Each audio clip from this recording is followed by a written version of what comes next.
y ve a los otros y a lo que la vida le pide. Su perspectiva más amplia refleja los valores actitudinales que nos elevan e inspiran a todos nosotros.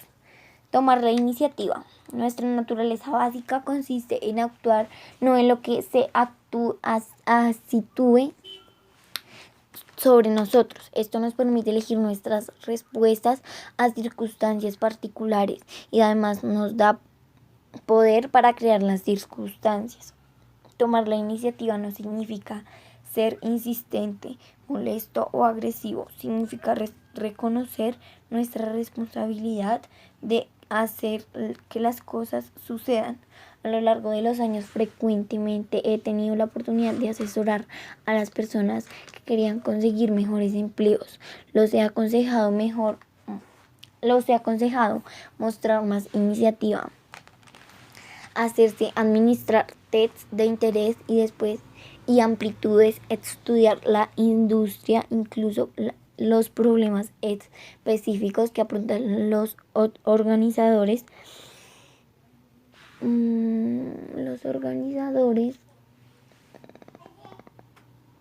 y que después elaboren una exposición efectiva para demostrar de qué modo sus capacidades pueden ayudar a resolver las dificultades de la organización. Eso se llama venta de la solución y es un paradigma clave en el éxito comercial. La respuesta es por lo general de acuerdo.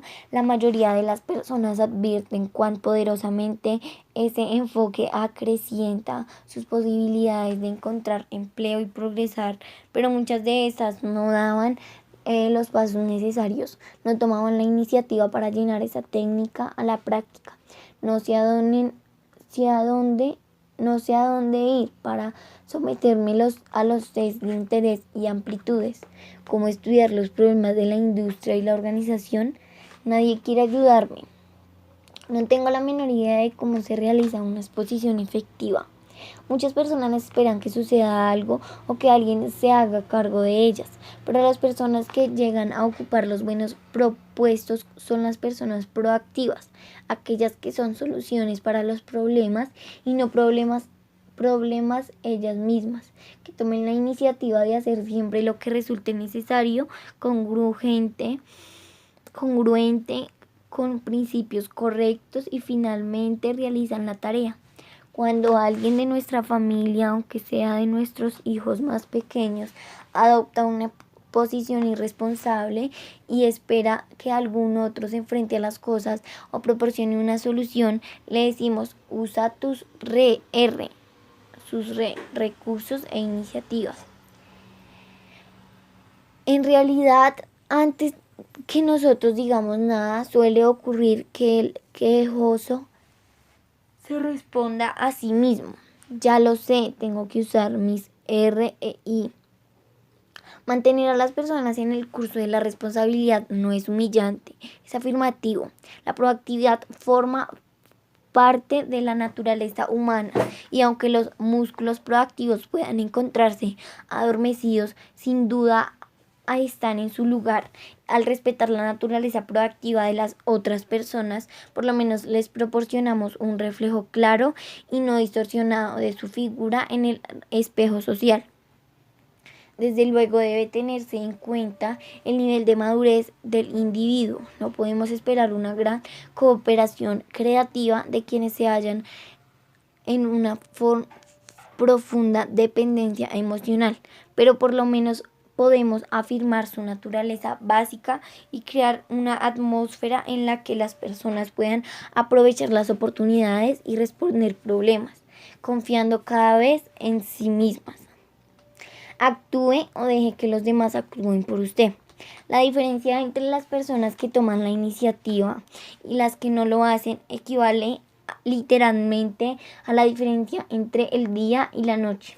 No estoy hablando de un 25 o 50% de efectividad, hablo de un 5000% de diferencia. En particular, si esas personas son inteligentes, sensibles ante las necesidades de los demás, están siempre alerta, crean en nuestra vida el equilibrio de efectividad.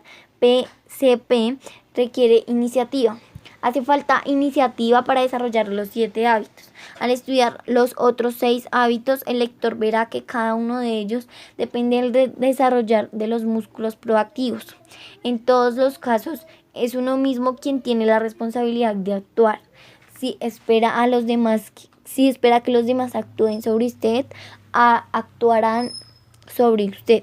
Y la consecuencia en cuanto al desarrollo y las oportunidades dependen de que se siga una u otra ruta. En una ocasión trabajaba con un grupo de personas de la industria del mantenimiento del hogar, representantes de 20 organizaciones diferentes que se reunían trimestralmente a fin de compartir sus números y problemas de una manera decidida. Vivíamos en una época de gran recesión y el defecto negativo de esta industria en particular era más grave aún que sobre la economía en general. Cuando empezamos, esas personas se sentían totalmente desanimadas. El primer día plantearon un interrogante: ¿qué nos está sucediendo? ¿Cuál es la causa? Estaban sucediendo muchas cosas. Las presiones ambientales eran poderosas. El desempeño se ha generalizado y muchas de estas personas estaban despidiendo a amigos para conservar la viabilidad de sus empresas. Al final del día, todos nos sentíamos aún más descorazonados. El segundo día, la pregunta fue: ¿qué nos va a pasar en el futuro? Estudiaron las tendencias ambientales con el supuesto reactivo subyacente de que éstas denominarían su futuro. Al final del segundo día estaban aún más deprimidos. Las cosas iban peor antes de que se pusieran mejor, y todos lo sabíamos. De modo que el tercer día decidimos centrarnos en la pregunta proactiva de ¿cuál es nuestra respuesta? ¿Qué vamos a hacer nosotros? ¿Cómo podemos nosotros tomar la iniciativa en esta situación? Por la mañana hablamos sobre el control y reducción de costos. Por la tarde se habló sobre ampliar el mercado. Se aportaron profusamente ideas sobre ambas áreas. Y después nos concentramos en cosas muy prácticas y factibles. Las reuniones concluyeron con el espíritu de excitación, esperanza y conciencia proactiva. Al final del tercer día resumimos los resultados de la conferencia en una respuesta en 3 partes a la pregunta de ¿cómo está el negocio? Primera parte: lo que nos está sucediendo no es bueno y las tendencias sugieren que está peor antes que mejore. Segunda parte: pero lo que nosotros estamos determinando que suceda es muy bueno, pues controlamos mejor, reducimos los costos y ampliamos nuestro mercado. Tercera parte: por lo tanto, el negocio está mejor que nunca. Ahora bien, ¿qué diría a todo esto en una mente reactiva? Afrontemos los hechos. No pueden llevar más adelante este enfoque de pensamiento positivo y automentalización. Más tarde o más temprano tendrán que afrontar la realidad. Pero era un hecho que estábamos afrontando en la realidad. Estábamos afrontando la realidad de las circunstancias del presente y las proyecciones del respecto futuro. Pero también afrontábamos la realidad que teníamos el poder de elegir nuestra respuesta a las circunstancias y proyecciones. No afrontar la realidad hubiera sido aceptar la idea de lo que sucede en nuestro ambiente tiene que determinarnos. Las empresas, los grupos comunitarios y las organizaciones de todo tipo, incluso las familias, pueden ser proactivos. Pueden combinar la creatividad y los recursos de los individuos, proactividad para crear una cultura proactiva dentro de la organización. La organización no tiene por qué estar a merced del ambiente, puede tomar la iniciativa para llevar a la práctica los valores compartidos y alcanzar los propósitos compartidos de todos los individuos implicados. Escuchando nuestro lenguaje, Dado que nuestras actitudes y conductas fluyen de nuestros paradigmas, si las examinamos utilizando con autoconciencia, a menudo descubrimos en ellas la naturaleza de nuestros mapas subyacentes. Nuestro lenguaje, por ejemplo, es un indicador muy fiel del grado en que vemos como personas proactivas. El lenguaje de las personas reactivas las absuelve de responsabilidad. Ese soy yo soy así, eso es todo. Estoy determinado, no puedo hacer nada al respecto, me vuelvo loco. No soy responsable, mi vida emocional es gobernada por algo que está fuera de mi control. No puedo hacerlo, no tengo tiempo, me controla algo que está fuera de mí, el tiempo limitado. Si mi esposa fuera más paciente, la conducta de algún otro está limitado en mi efectividad. Tengo que hacerlo. Las circunstancias u otras personas me esfuerzan a hacer lo que hago. No tengo la libertad de elegir mis propias acciones. Este lenguaje deriva de un paradigma básico determinista y en su espíritu está transferir la responsabilidad. No soy responsable, no puedo elegir mi respuesta. Lenguaje reactivo. No puedo hacer nada, yo soy así, me vuelve loco, no lo permitirán, tengo que hacer eso, no puedo, debo, sí. Lenguaje proactivo. Examinemos nuestras alternativas. Puedo optar por un enfoque distinto. Controlo mis sentimientos. Puedo elaborar una exposición efectiva. Elegiré una respuesta adecuada. Elijo, prefiero, pase lo que pase. Una vez me preguntó un estudiante, ¿me da permiso para faltar a clase? Tengo que viajar con el equipo de tenis. ¿Tienes que ir o has elegido ir?, le pregunté. Realmente tengo que hacerlo, exclamó. ¿Qué ocurriría si no lo haces? Me sacarían del equipo. ¿Te gustaría eso? Claro que no. En otras palabras, tú eliges ir porque si te lo ordenara la consecuencia de seguir en el equipo, ¿qué sucedería si te pierdes de mi clase? No lo sé. Piensa, ¿cuáles crees que serían las consecuencias naturales de que faltes a clases? Usted no va a echarme, no es así. Esa sería una consecuencia social, sería artificial. Si tú no acompañas al equipo de tenis, no juegas. Eso es natural, pero si no asistes a la clase, ¿cuál sería la consecuencia natural? Supongo que no aprenderé. Exacto. De modo que tienes que sopesar esa consecuencia y la otra consecuencia. Y elegir. Sé que si yo estuviera en tu caso, optaría por ir con el equipo. Pero no digas nunca que tienes que hacer algo. Entonces elijo irme con el equipo, respondió humildemente. Y mi clase, objeté a mi vez con burlona incredulidad. Un serio problema del lenguaje reactivo es que se convierte en una profecía de autocumplimiento. Refuerza el paradigma de que el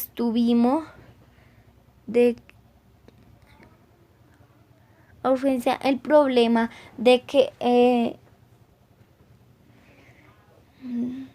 de que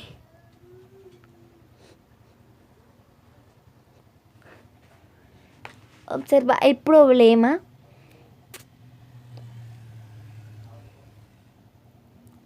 y genera pruebas y en apoyo de creencia. La gente se siente cada vez más impotente y privada de su autocontrol, alejada de su vida y de su destino. La culpa a fuerzas externas a otras personas, a las circunstancias, incluso a los astros de su propia situación. En un seminario en el que yo hablaba sobre el concepto de mi proactividad, un hombre dijo: Stemp, no me gusta lo que dice, pero las situaciones difieren entre sí. Por ejemplo, mi matrimonio. Estoy realmente preocupado. A mi esposa y a mí ya no nos unen los antiguos sentimientos. Supongo que ya no la amo y que ella a mí no me ama. ¿Qué puedo hacer? ¿Ya no sientes nada uno por el otro? Pregunté. Así es, y tenemos 3 hijos que realmente nos preocupan. ¿Usted qué sugiere? Ámela, le contesté. Pero le digo que este sentimiento ya no existe entre nosotros. Ámela. No me entiende, el amor ha desaparecido. Entonces, ámela. Si el sentido ha desaparecido, si el sentimiento ha desaparecido, esa es una buena razón para amarla. Pero, ¿cómo amar cuando uno no ama? Amar, querido amigo, es un verbo. El amor, el sentimiento, es el fruto de amar, el verbo. De modo que ámela, sírvala, sacrifíquese por ella, escúchela, comparta sus sentimientos, apréciela, apóyela. ¿Está dispuesto a hacerlo? En la gran literatura de todas las sociedades progresistas se habla de amar, del verbo. Las personas reactivas hablan del sentimiento. Ellas se mueven por sentimientos. Hollywood, por lo general, nos convence de que nos somos responsables, de que somos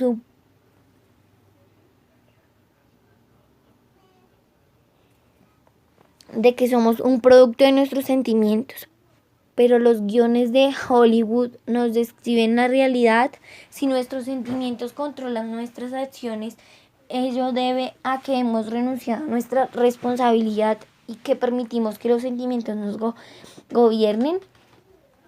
Las personas proactivas hacen hincapié en el verbo amar. Amar es algo que se hace, los sacrificios que se hacen, la entrega de uno mismo, como una madre que pone recién nacido en el mundo. Para estudiar el amor hay que estudiar a quienes se sacrifican por los otros, incluso las personas que lo hieren.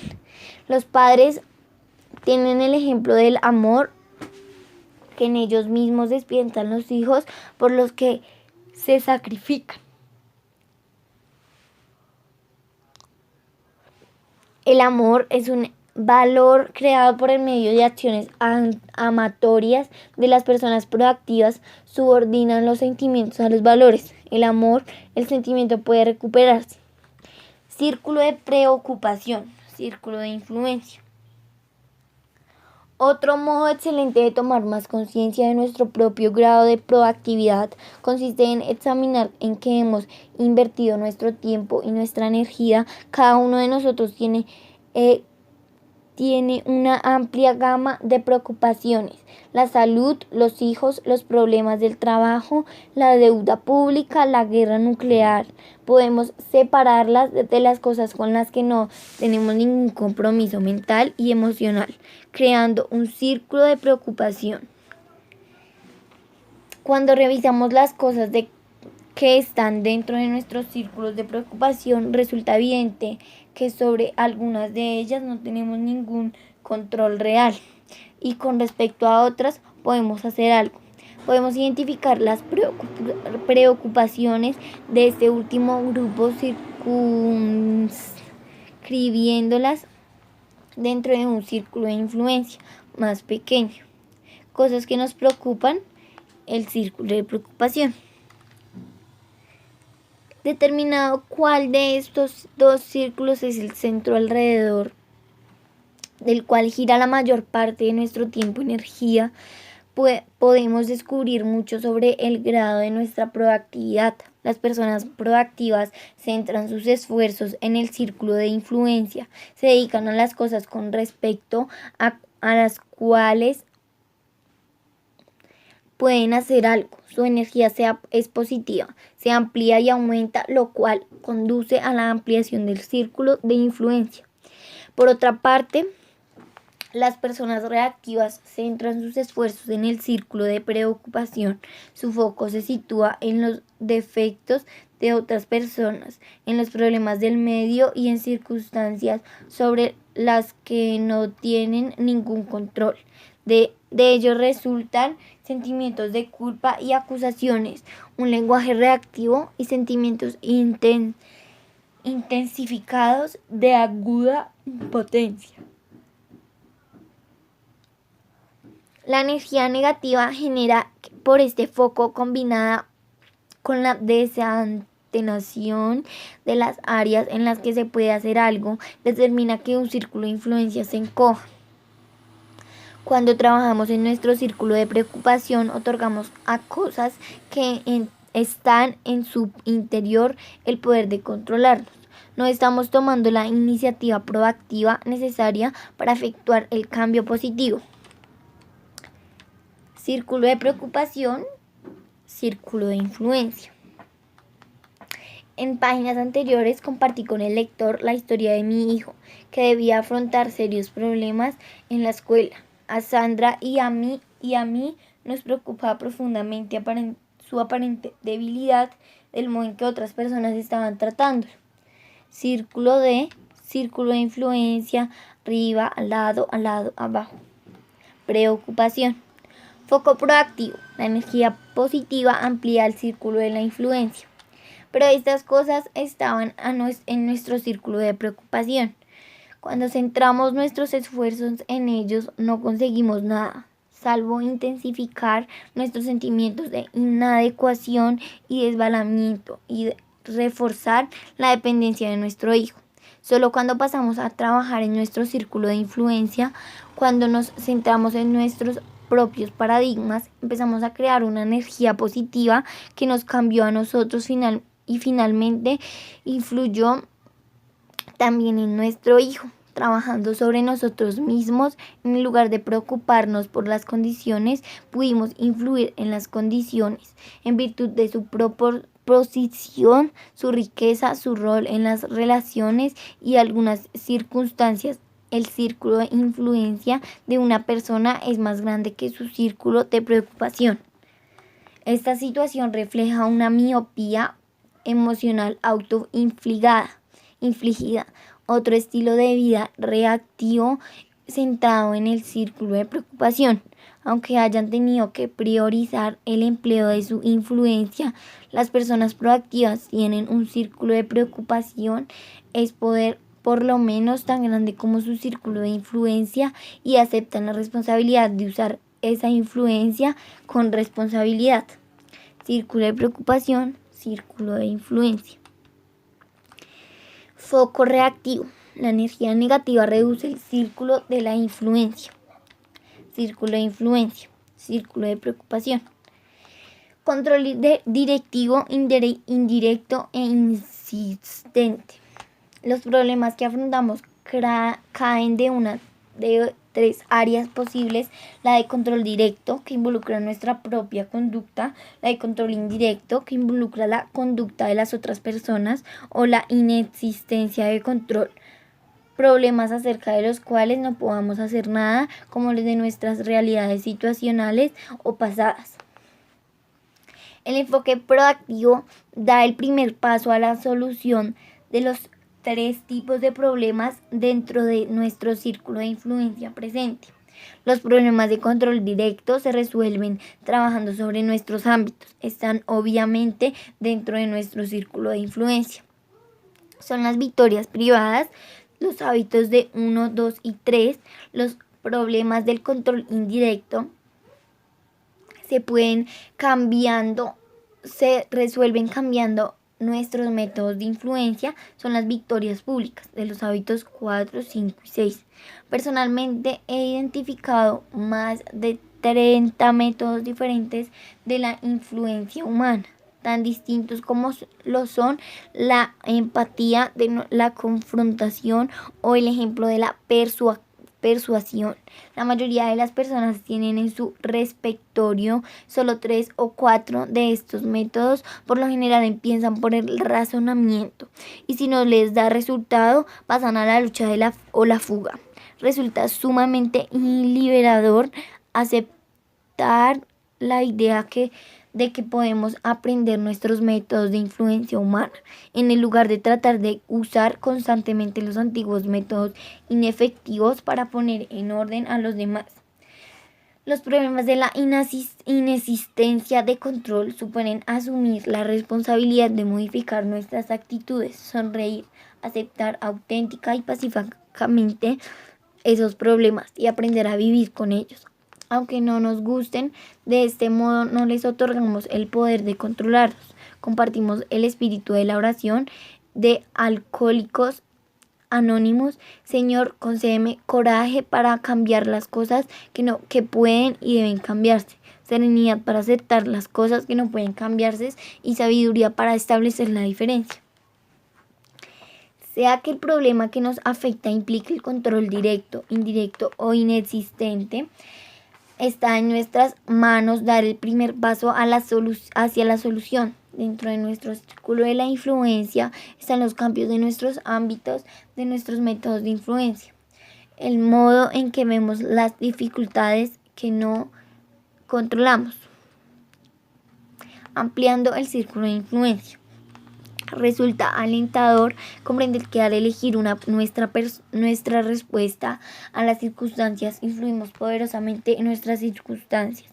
Cuando cambiamos una parte de una fórmula química, cambiamos la naturaleza de los resultados. Durante varios años trabajé en una organización que estaba encabezada por una persona muy dinámica. Interpreta las tendencias, era creativa, inteligente, capaz y brillante, y todos lo sabían, pero tenía un estilo muy dictatorial.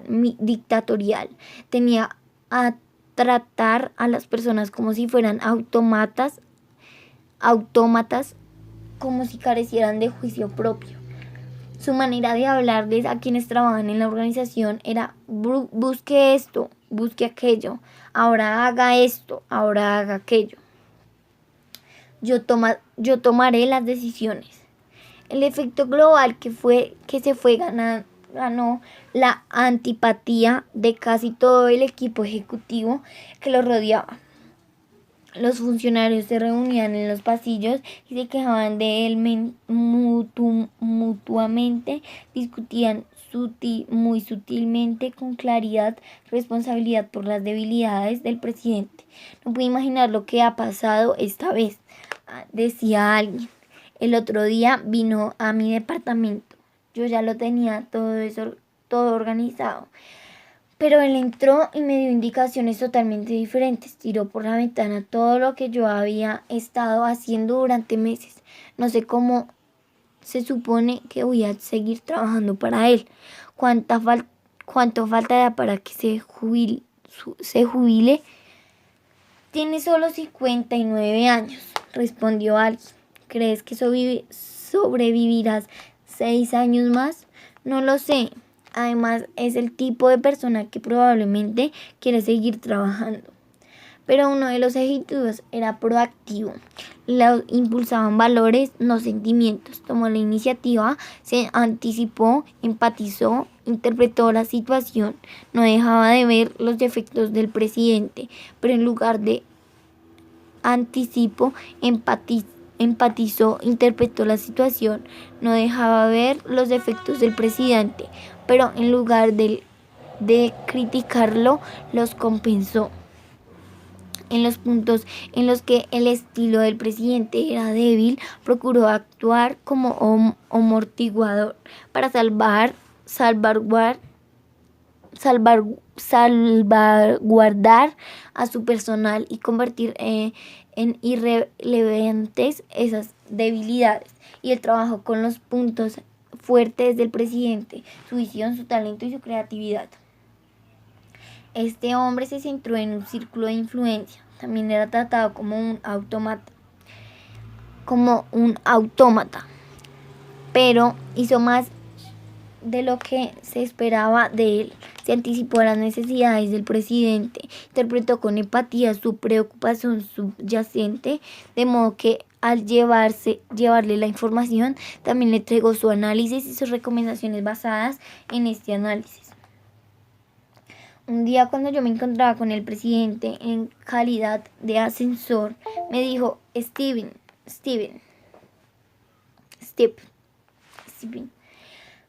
no puedo creer lo que ha hecho este hombre. No solo me entrega la información que le pedí, sino también información adicional, que es exactamente lo que necesitamos. Incluso la analiza en los términos de mis preocupaciones más profundas y agregó una lista de recomendaciones. Las recomendaciones son coherentes con el análisis y el análisis coherente con los datos. Una persona notable. Qué alivio no tener que preocuparme por el sector de la empresa. Y en la reunión siguiente siguió diciéndoles, busque esto, busque aquello. A todos los ejecutivos, salvo a uno. A este hombre le preguntó, ¿cuál es su opinión? El círculo de la influencia de este último había crecido. El hecho provocó una conmoción en la organización. Las mentes reactivas de los corredores empezaron a disparar sus municiones vindicadas sobre aquel hombre proactivo. Está en la naturaleza de las personas reactivas en absolverse de toda responsabilidad.